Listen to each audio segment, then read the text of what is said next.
तो चलिए शुरू करते हैं। आज हम उन स्टॉक्स की दुनिया में गोता लगाएंगे जिन्हें किसी भी मजबूत इन्वेस्टमेंट पोर्टफोलियो की कह सकते हैं रीढ़ की हड्डी माना जाता है। जी हाँ, हम बात कर रहे हैं ब्लू चिप स्टॉक्स की। अच्छा, एक सवाल।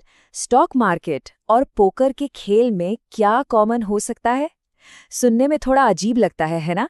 पर यकीन मानिए, ब्लू चिप शब्द की जड़ें यहीं से जुड़ी हुई है। तो किस्सा कुछ ऐसा है। पोकर के गेम में अलग अलग रंग की चिप्स होती हैं और उनमें जो नीले रंग की चिप होती है ना, उसकी वैल्यू सबसे ज्यादा होती है। बस यहीं से ये आइडिया लिया गया और स्टॉक मार्केट की सबसे बड़ी, सबसे भरोसेमंद कंपनियों को ब्लू चिप कहा जाने लगा। कितना सिंपल पर एकदम सटीक। तो फिर आखिर वो क्या बात है जो किसी कंपनी को एक चैंपियन या ब्लू चिप बनाती है? चलिए, अब पोकर के टेबल से हटकर सीधे बिजनेस की दुनिया में चलते हैं और इन कंपनियों की खासियत को समझते हैं। तो देखिए, किसी ब्लू चिप कंपनी की पहचान कुछ खास बातों से होती है। सबसे पहले उनका मार्केट कैप बहुत बड़ा होता है। हम बात कर रहे हैं 50,000 करोड़ रुपए से भी ज्यादा की। दूसरा, ये कंपनियां लगातार मुनाफा कमाती हैं, चाहे मार्केट में मंदी ही क्यों ना हो। ये अपने शेयर होल्डर्स को डिविडेंड्स भी देती हैं, मतलब मुनाफे का एक हिस्सा। उन पर कर्ज या तो बहुत कम होता है या फिर इतना कि वे आराम से संभाल सकें।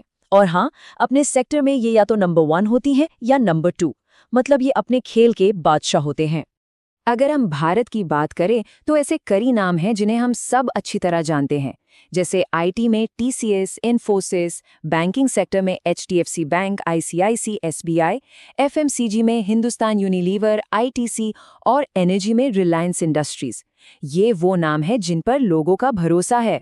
चलिए, अब आते हैं असली मुद्दे पर। असली परीक्षा तो तब होती है जब बाजार में तूफान आता है, जब सब कुछ लाल नजर आता है। ऐसे में ये ब्लू चिप्स कैसे परफॉर्म करते हैं? देखिए, एक बात तो साफ है, बाजार में उतार चढ़ाव एक सच्चाई है, इससे कोई बच नहीं सकता। और ऐसे मुश्किल दौर में सबसे जरूरी होता है अपने निवेश को बचाना। अब जरा इस फर्क को समझिए। जब बाजार तेजी से गिरता है तो जो छोटी कंपनियां होती हैं, जिन्हें हम स्मॉल कैप कहते हैं, वो 50 से 60% तक टूट सकती हैं। ये बहुत बड़ा नुकसान है। वहीं दूसरी तरफ ब्लू चिप स्टॉक्स गिरते तो हैं, पर उनकी गिरावट काफी कम होती है। और सिर्फ इतना ही नहीं, जब बाजार संभलना शुरू होता है तो ये ज्यादा तेजी से रिकवर भी करते हैं। मतलब यहाँ पर खेल सिर्फ रिटर्न का नहीं, बल्कि पूंजी के संरक्षण का है। और ये चार्ट इसी कहानी को बिल्कुल साफ साफ दिखा रहा है। एक तरफ देखिए, स्मॉल कैप स्टॉक्स में गिरावट का खतरा कितना ज्यादा है, लगभग 55%। और दूसरी तरफ ब्लू चिप स्टॉक्स में ये गिरावट करीब 20% पर सिमट जाती है। ये तस्वीर अपने आप में बता रही है कि बुरे वक्त में एक मजबूत सहारे की क्या अहमियत होती है।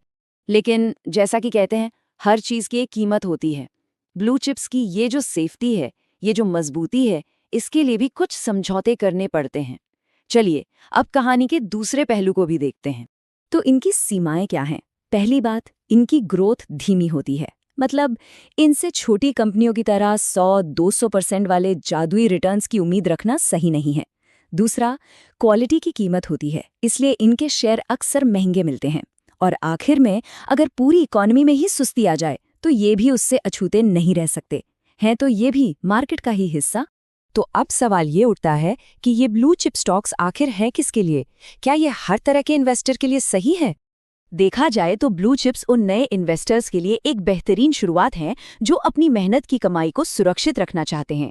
ये उन रिटायर्ड लोगों के लिए भी बहुत अच्छे हैं जिन्हें कम रिस्क के साथ डिविडेंड से एक रेगुलर इनकम चाहिए। और हाँ, ये उन सभी के लिए है जो लंबी रेस के घोड़े पर दाव लगाना पसंद करते हैं, मतलब जो 5-10 साल या उससे भी ज्यादा समय के लिए निवेश करना चाहते हैं। तो इस पूरी बातचीत का सार क्या है? इसे समझने के लिए एक बहुत ही अच्छी मिसाल है। ब्लू चिप स्टॉक्स शेयर बाजार के हाथी की तरह हैं। वो चलते धीरे हैं, लेकिन उनमें ताकत बहुत होती है। मुझे लगता है ये एक लाइन इन कंपनियों के बारे में सब कुछ बता देती है। धीमी, स्थिर और अविश्वसनीय रूप से शक्तिशाली। तो आखिर में एक सवाल जो हम सभी को खुद से पूछना चाहिए, क्या हमारे इन्वेस्टमेंट का पोर्टफोलियो एक मजबूत नींव पर खड़ा है?